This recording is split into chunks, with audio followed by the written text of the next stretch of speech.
September 5th. So for those of you who are familiar with what happened during the Munich Olympics back in 1972, this is a film that encompasses that entire setting.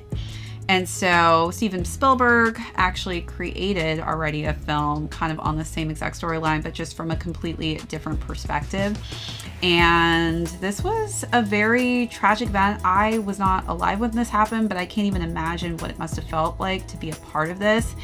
And this whole entire film is set with the ABC Sports broadcasting team and kind of showcases it through their eyes of this whole event that revolved around a terrorism situation where Israeli Olympic athletes were held captive, and the news team for ABC's department was actually not there to cover this.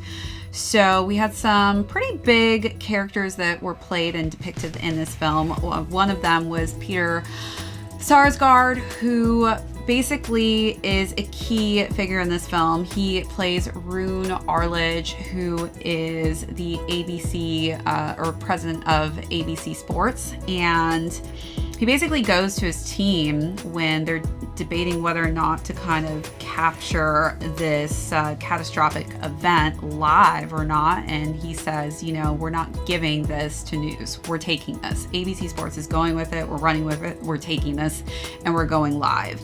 And then you've got some other key players in the mix. We've got Leonie Beniche, who, for those of you who've seen The Teacher's Lounge, she was incredible in that, but she depicts Marianne Gebhardt, who is a translator and is able to translate for the team in German and Hebrew. Really making everything honestly possible. She's kind of the only main female character in this adaptation, where she's really just kind of the communicator and really piecing everything together. Then we have John Magaro, who plays Joffrey Mason, head of the control room in Munich. So he's really kind of the chess player, I feel like, in this film. And I think just he has a great just chemistry with Marianne's character, in a sense where he's just manning the table and the communication and really just making things run organically. In the Q&A after this film is really interesting. He actually spent a lot of time really learning what it's like to be in a control room, and I feel like on screen he really displayed that to perfection. I really felt like I was there with him. And of course, they had the real footage instead of green screens or blue screens. They were actually looking at their own footage that they had created for the film itself, which I think is really cool. Definitely an extra layer of work to have to do it that way, but I feel like it would make it more realistic from the actor's perspective.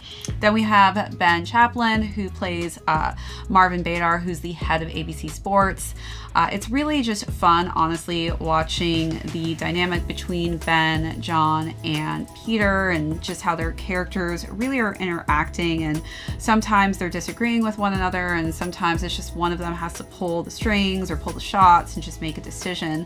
But I do feel like their character dynamics really just were fun to kind of watch throughout the film.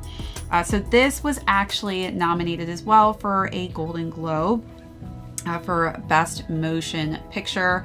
It did not take home a Golden Globe. It did have some heavy hitters in that category, but hey, maybe they'll get nominated once again for something else this year.